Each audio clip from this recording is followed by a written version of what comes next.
Bisa diceritakan awal mulanya Bu Rian mengenal keris? Awal mula saya mengenal keris itu bermula dari saya penugasan sebagai kepala museum pusaka. Di situ saya mulai berpikir, wah gimana caranya saya menyampaikan tentang keris itu kepada masyarakat umum. Karena segmen museum itu kan banyak. Bagaimana menyampaikan keris kepada anak-anak, kepada pelajar, kepada mahasiswa, atau bahkan masyarakat yang memiliki keris tapi dia nggak paham keris. Dan dari situ saya mulai berpikir apa yang mesti saya lakukan. Dan dari berpikir itu saya jadi belajar tentang keris, nyari tahu tentang keris, diskusi dengan para ahli keris.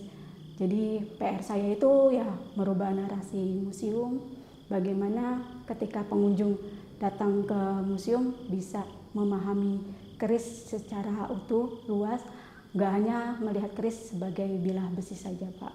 Ya. Seperti itu. Ibu ditunjuk sebagai kepala museum keris kan belum lama ya? Ya. Setahun lebih atau 2 tahun? 2 tahun, hampir 2 tahun. Nah, ceritanya gimana sampai Ibu waktu itu ditunjuk menjadi kepala museum di Museum Keris di Taman Mini? Apakah ada tawaran sebelumnya atau gimana? Oh ya, selama saya bertugas di Museum Pusaka, saya membuat banyak kegiatan untuk masyarakat, terutama untuk anak muda. Tapi yang saya awali itu justru programnya untuk anak-anak. Jadi perlu juga kita mengenalkan keris kepada anak-anak biar nggak takut, atau orang tuanya kenapa sih belajar atau tentang keris kan identik kekerasan atau perang. Nah justru bagaimana museum menghadirkan sisi keris dari sisi yang lain, yaitu tentang kepahlawanan dan sebagainya. Jadi yang kita kenalkan kepada masyarakat nggak hanya kerisnya, tapi konteks budayanya, bagaimana filosofi keris atau fungsi keris di dalam suatu kebudayaan. Misalnya keris Pasundan, atau kami mengangkat tentang Mandau dan suku Dayak. Di situ nggak cuman pengunjung melihat senjata, tapi ada storytelling, ada games, ada semacam worksheet yang harus mereka isi. Jadi ada interaksi antara museum dan pengunjung. Jadi pengunjung bisa lebih banyak mengetahui tentang keris atau tosan aji lebih mendalam dan fun gitu. Gitu, Pak. Koleksi dari Museum Keris Taman Mini ya, cukup banyak ya. Ada jumlahnya berapa sih Bu itu semua? Koleksi Museum Taman Mini sejarahnya itu hibah dari Ibu Sri Lestari, istrinya dari Haji Mas Agung. Beliau menghibahkan 4.000 koleksi miliknya kepada Yayasan Harapan Kita, yang pada saat itu ketuanya adalah Ibu Tin Soeharto. Oleh Ibu Tin kemudian dibangun Museum Pusaka. Nah, saat ini koleksi Museum Pusaka udah sekitar 6.000, yaitu koleksi Tosanaji, 80%-nya itu keris dari daerah di seluruh Indonesia. Ada keris Sumatera, keris Sulawesi, Bali, keris Jawa dan sebagainya. Juga tosan aji dalam jenis yang lain, rencong atau badik, kujang. Praktis belum lama ya mengenal keris, meskipun sekarang memegang kepala Museum Keris di Museum Taman Mini. Tetapi tentu dengan disiplin ilmu dari Bu Rian tentu akan lebih mudah. Terus apa kira-kira kesan Bu Rian tentang keris ini? Kesan saya tentang keris, justru awalnya saya bingung kenapa orang bisa berlama-lama membahas tentang keris. Yang saya awalnya hanya melihat itu sebagai bilah besi saja gitu. Tapi semakin didalami, saya jadi semakin tahu ternyata pada keris itu semuanya memiliki arti. Dari bilahnya, dari warangkanya, dari hulunya, dari pamornya. Jadi tidak ada bagian dalam keris itu yang tidak punya artinya atau filosofinya. Jadi bagi saya keris itu sangat bermakna, mengingatkan kita pada tujuan hidup, karena filosofi keris itu kan dunia ini sebagai samudra kehidupan yang harus kita arungi. Selain itu, keris itu kan bukti bahwa bangsa kita pernah mencapai puncak dalam ilmu teknologi metalurgi dan sudah ditetapkan oleh UNESCO. Nah, ini yang perlu kita ketahui, UNESCO aja menetapkan ini sebagai warisan dunia, masa kita nggak tahu kenapa keris itu sampai diwariskan oleh UNESCO sebagai warisan dunia. Selama menjabat 2 tahun sebagai kepala Museum Keris Taman Mini, sudah ada berapa kegiatan yang berkaitan dengan keris ataupun pusaka? Karena itu museum pusaka ya, tidak hanya museum keris, tapi kan museum pusaka juga, tidak hanya keris. Ya. Sudah banyak sih Pak. Saya bikin program untuk anak-anak, beberapa seri, kemudian program diskusi daring tentang keris. Kemudian juga yang paling besar itu 2 kegiatan, saya membuat kegiatan pameran ganan dan alhamdulillah respon dari para kolektor sangat baik. Sekitar 38 kolektor terlibat dalam pameran ini dan ini bisa dibilang pameran keris ganan pertama di Indonesia dan mudah-mudahan akan terus berlanjut dengan tema pameran ganan yang lebih spesifik lagi. Yang kedua, kami juga membuat kegiatan Sangkan Paran, pertunjukan virtual karena ini pandemi. Visi museum sebagai tempat edukasi itu tetap harus berjalan.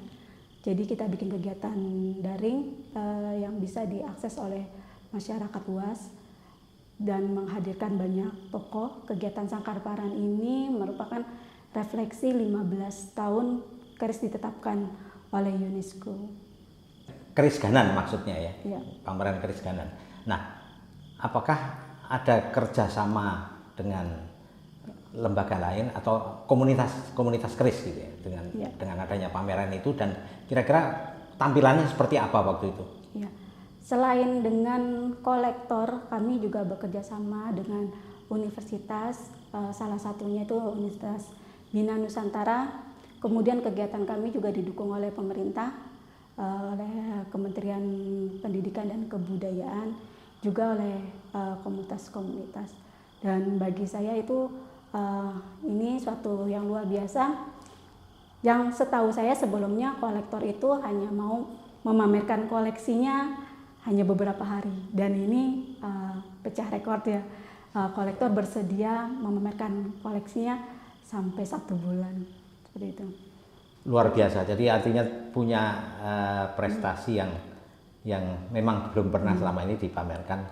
Pameran keris itu 1 bulan ya. Terus apa, ada juga penerbitan buku atau apa? Ya, di pameran ganan itu kita juga menerbitkan buku katalog pameran. Jadi isinya itu tentang koleksi keris dari kolektor yang menjadi peserta di pameran ganan.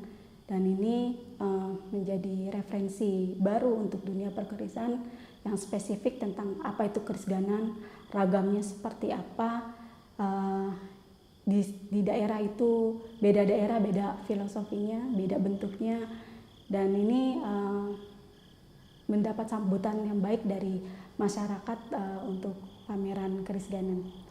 Selama ini belum pernah ada ya pameran dengan tajuk keris ganan, dan kata itu pun tidak pernah disebut ya? Ya, keris ganan ini memang yang mempopulerkan adalah Pak Haryono Haryoguritno yang belum pernah dibahas oleh teman-teman perkerisan. Kita angkat karena keris ganan itu bisa dikategorikan sebagai keris yang indah, yang memiliki seni yang tinggi.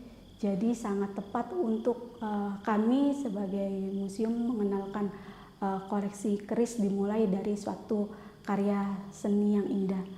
Karena keris itu kan identik dengan mistis. Nah, justru kita bukan menghilangkan, tapi ingin menyampaikan kepada masyarakat kalau keris itu nggak hanya nilai mistis saja, tapi ada nilai ilmu pengetahuan, teknologi, juga filosofi dan seni yang perlu diangkat.